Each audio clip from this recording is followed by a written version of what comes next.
Pemirsa, Pertamina meminta maaf ke publik atas kegaduhan yang ditimbulkan dari kasus dugaan korupsi tata kelola minyak mentah.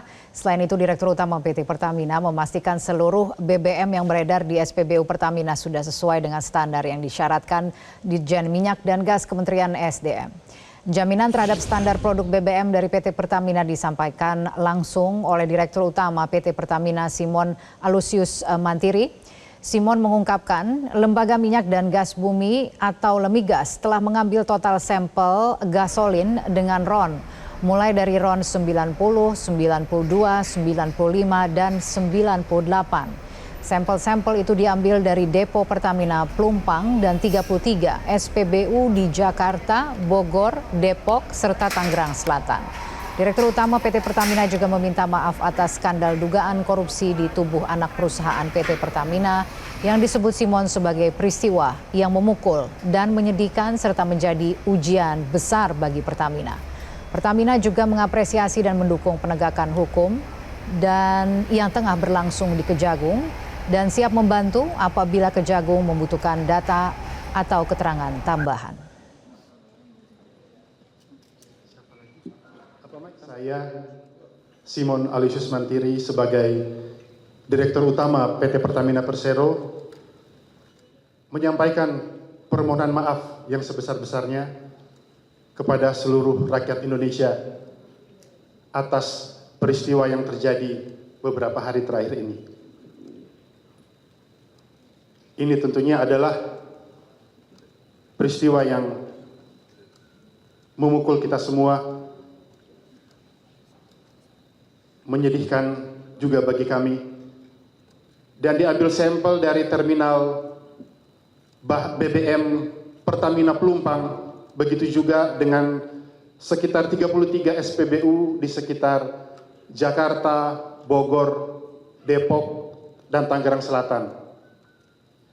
Yang setelah melalui uji lab, hasil tersebut menunjukkan bahwa kualitas BBM Pertamina telah sesuai dengan standar spesifikasi yang dikeluarkan, yang disyaratkan oleh Ditjen Migas Kementerian ESDM. Sementara itu, pemirsa, Kepala Pusat Penerangan Hukum Kejaksaan Agung Harli Siregar mengungkap saat ini penyidik Kejagung tengah fokus melakukan pemeriksaan terhadap 9 tersangka dalam kasus dugaan korupsi tata kelola minyak mentah PT Pertamina. Para tersangka ini diperiksa dengan status sebagai saksi.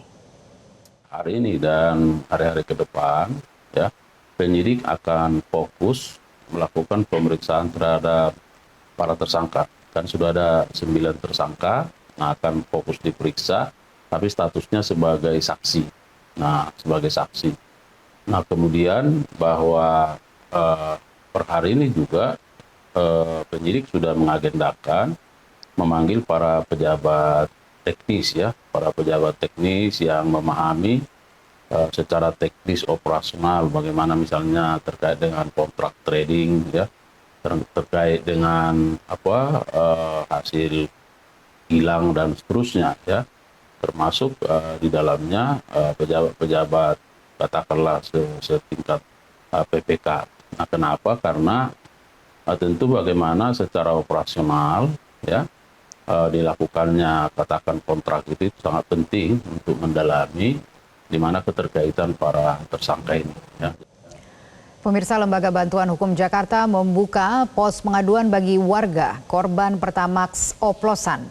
Sejak dibukanya posko pengaduan pada tanggal 25 Februari, sudah ada lebih dari 500 warga melaporkan aduan melalui daring. Posko pengaduan sejak 25 Februari dibuka secara online bagi warga yang ingin mengadukan permasalahan dari dampak kasus dugaan Pertamax oplosan. Posko pengaduan dibuka untuk memastikan apakah dampak pelanggaran Pertamax oplosan yang dialami masyarakat mendapat pemulihan ganti rugi hingga kompensasi.